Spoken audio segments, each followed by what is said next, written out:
Hello दोस्तों, नमस्ते, नमस्कार एंड जय हिंद।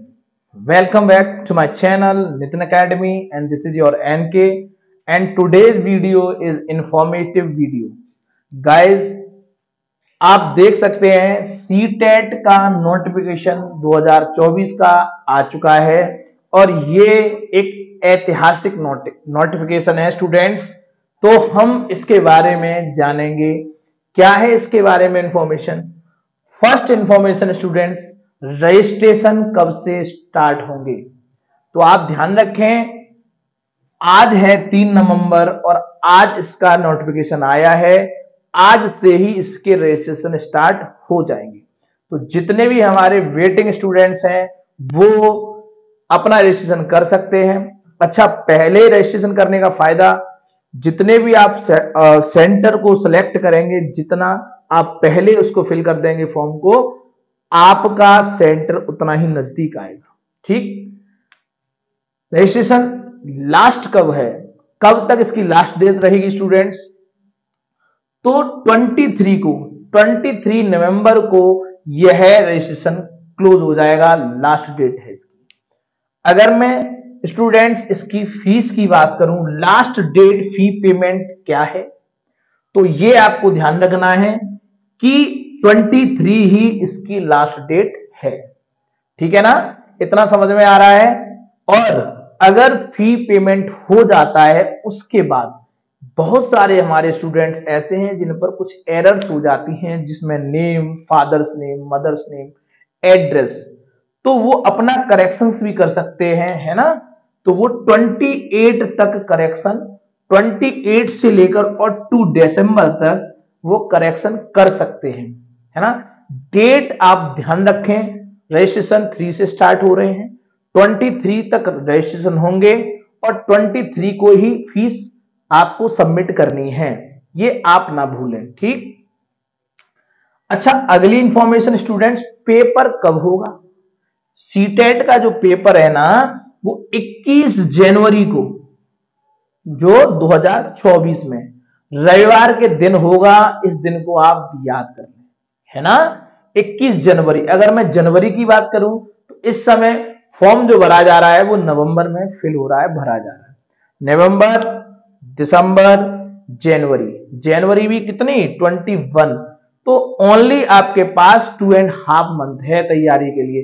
लग जाइए और जुट जाइए। जितने भी हमारे स्टूडेंट्स जो हैं वो सीटेट अगर क्वालिफाई करना चाहते हैं तो उनको अभी से लगना पड़ेगा, अभी से कोई स्ट्रेटेजी बनानी पड़ेगी, है ना। और आगे इसमें इंफॉर्मेशन है, फीस क्या है, सबसे बड़ा मुद्दा, है ना। भाई हमें फीस तो पता होनी चाहिए, इसमें कितनी फीस लगनी है। तो स्टूडेंट्स, जो स्टूडेंट्स सिंगल पेपर देना चाहते हैं, फॉर सिंगल पेपर जो फीस है, जनरल वालों, ओबीसी वालों और ईडब्ल्यूएस वालों के लिए जो सिंगल पेपर के लिए फीस है वो है 1000 रुपए। ठीक है ना स्टूडेंट्स। और जो हमारे एससी, एसटी, पीएच कैंडिडेट्स हैं उनके लिए 500 रखी गई है ना। तो फीस स्ट्रक्चर ये रहा फॉर सिंगल पेपर। अगर मैं डबल पेपर की बात करूं, बोथ पेपर मतलब आपको प्राइमरी और जूनियर दोनों का ही पेपर देना है, तो जनरल, ओबीसी, ईडब्ल्यूएस उनको 1200 रुपए देना है, 1200। और एससी, एसटी, पीएच कैंडिडेट को 600 रुपए देने हैं। तो ये रहा फीस स्ट्रक्चर, है ना, जो कि हमारा सीटेट के लिए होता है। ध्यान रखें, पेपर 21 जनवरी को होगा। ये बहुत समझने वाली बात है। जो स्टूडेंट्स इस बात पर फोकस कर रहे हैं वो अभी से लग जाएंगे। स्टूडेंट्स जो लॉयल होता है वो भी जब आगे की तरफ रेस लगाना चाहता है ना, तो 2 कदम पीछे हटता है। हमें पीछे हटने का समय नहीं है हमारे पास, हमें यहीं से लगना पड़ेगा। चलिए, तो जो भी हमारे स्टूडेंट्स हैं वो एलिजिबिलिटी की अगर बात करें, एलिजिबिलिटी क्राइटेरिया इसका क्या है, तो यहां ध्यान से देखें। आप देखिए स्टूडेंट्स, प्राइमरी 1 to 5 के लिए इसका जो क्राइटेरिया है वो ध्यान रखें। क्राइटेरिया नंबर 1,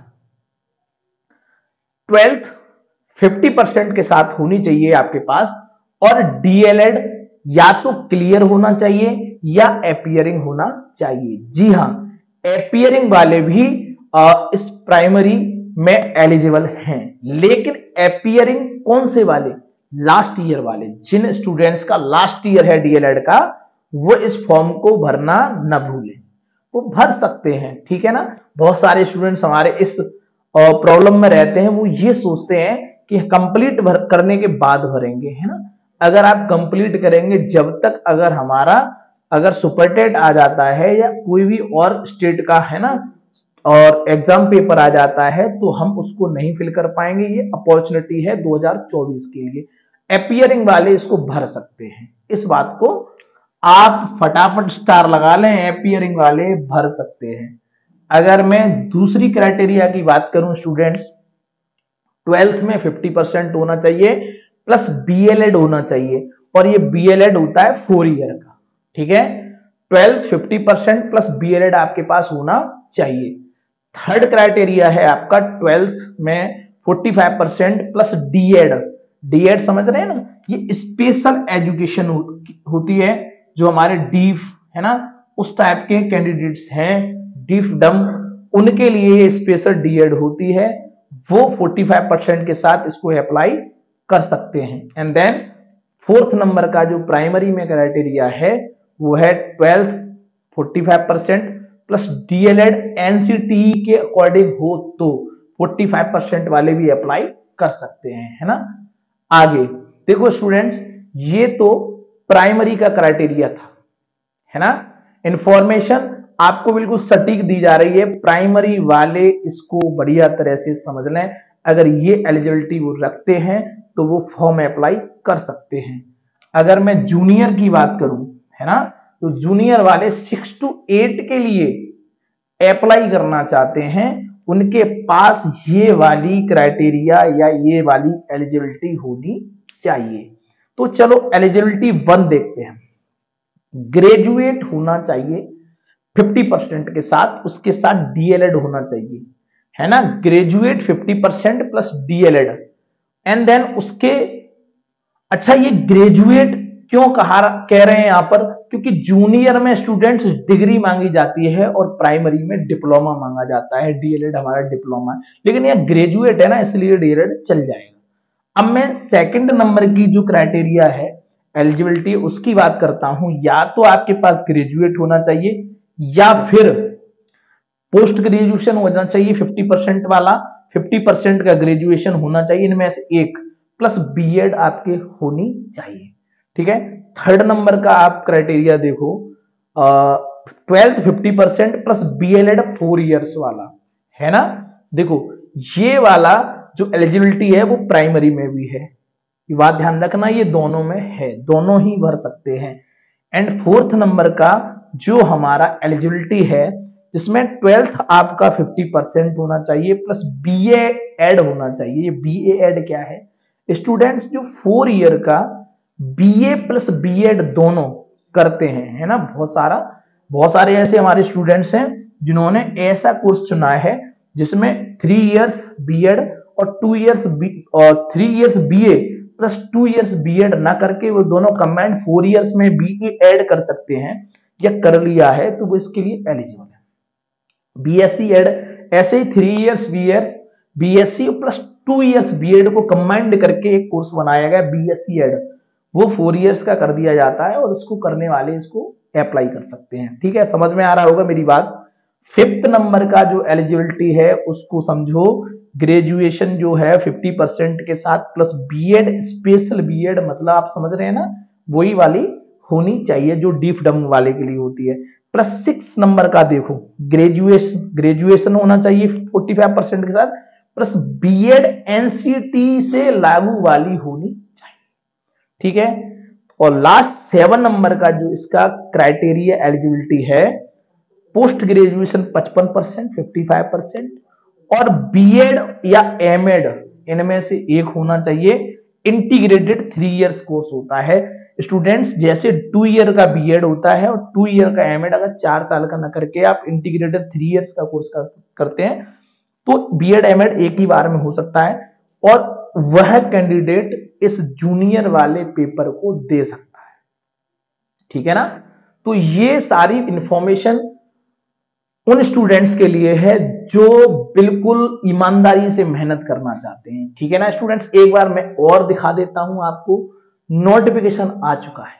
ठीक है, पेपर, इसको ध्यान रखें, 21 जनवरी को पेपर होगा और ये पेपर हमें ऐसे देना है जैसे कि ये समझ लो हमारी तैयारियां सालों से हैं लेकिन हमें समय कम मिला है। ठीक है ना, तो फीस स्ट्रक्चर्स आपने समझ लिया है, रजिस्ट्रेशन स्टार्ट कब से है ये मैंने बता ही दिया, रजिस्ट्रेशन लास्ट डेट कब की है, फी पेमेंट कब का है। ठीक है साहब, करेक्शन अगर करेक्शन कराना चाहते हैं तो ड्यू डेट को ध्यान रखें। प्राइमरी की एलिजिबिलिटी ये है और जूनियर की एलिजिबिलिटी ये है। तो ये इंफॉर्मेशन आज की रही।